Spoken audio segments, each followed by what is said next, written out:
Bonjour à tout le monde, c'est Edo la Cool. Bienvenue sur ce volet, le volet 5 et qui sera le dernier volet de comment réussir en entrepreneuriat ou en business. En fait, j'ai mis ce tutoriel en place pour aider les gens qui veulent se lancer en entrepreneuriat ou en business, mais qui ne savent pas comment, par où commencer. Et donc cette semaine, nous allons parler de comment se lancer. Maintenant qu'on a tout, dans le 5e volet, nous allons parler des questions qu'il faut se poser pour pouvoir se lancer calmement, doucement. Alors, il y a un terme, je ne sais pas si vous connaissez, le QQOQCP. Et donc, restez scotchés après le jingle.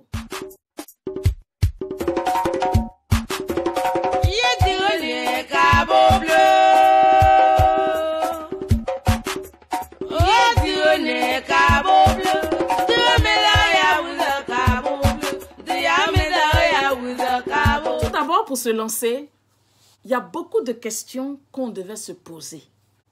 Il y a des bonnes questions qu'il faut se poser quand on veut se lancer. Et donc, les questions qui reviennent souvent, déjà que l'entrepreneuriat ou même ouvrir un business n'est pas chose facile.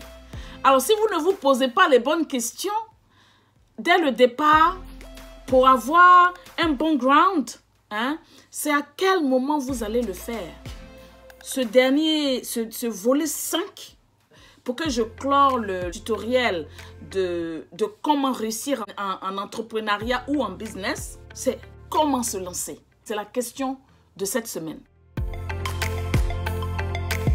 Pour se lancer, il y a bien des bonnes questions qu'on doit se poser.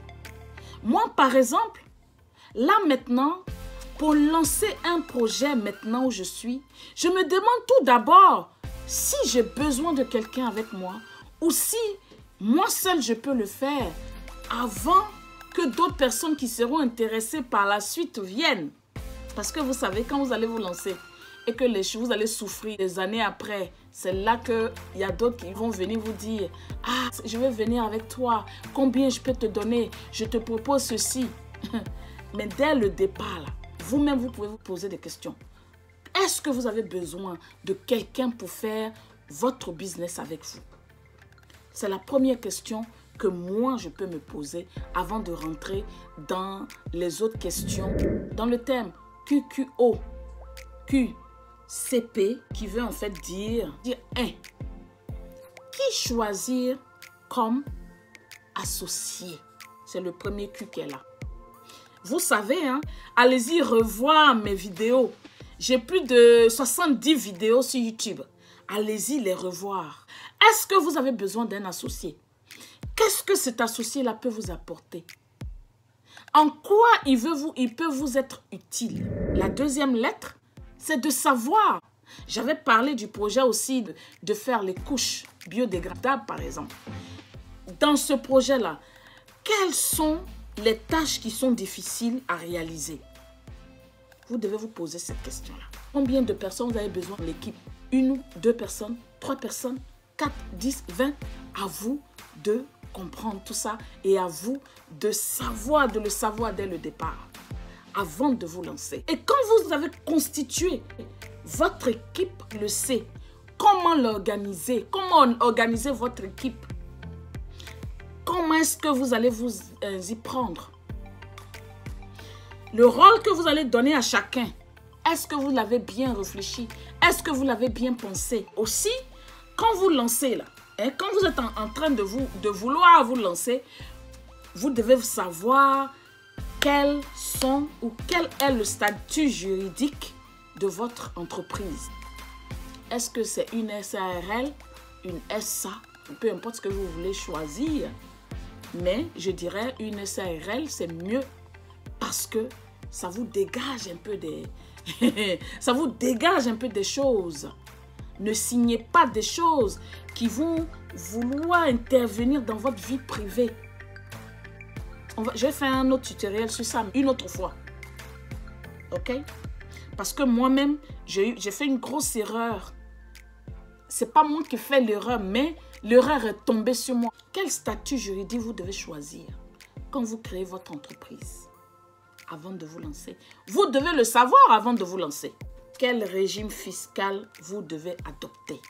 En business, on parle de cette méthode parce que c'est une méthode très efficace et c'est une méthode très importante et c'est une méthode qui en fait vous éclaire plus. C'est une méthode qui vous facilite la tâche. Donc cette méthode va plus loin. Il y a beaucoup de choses que vous devez vous demander, associés, banquiers, fournisseurs. Quand vous allez vous lancer? C'est à quel moment vous planifiez vous lancer? Et où? Le siège de l'entreprise, lieu d'activité, rendez-vous client. Où est-ce que vous voulez les tenir? Quoi? Bien, service. Qu'est-ce que vous voulez lancer? Organisation de l'équipe. Obtenir du financement. Si vous-même, vous n'avez pas votre financement de départ. Après ça, maintenant, vous allez décider de comment vous faites votre promotion. Je veux dire, tout ce qui est marketing. J'ai déjà parlé de ça. D'accord? Et donc, il faut avoir tous ces outils-là avant de se lancer. Se poser ce genre de questions, ça fait un peu le tour de ce que vous avez besoin quand vous vous lancez.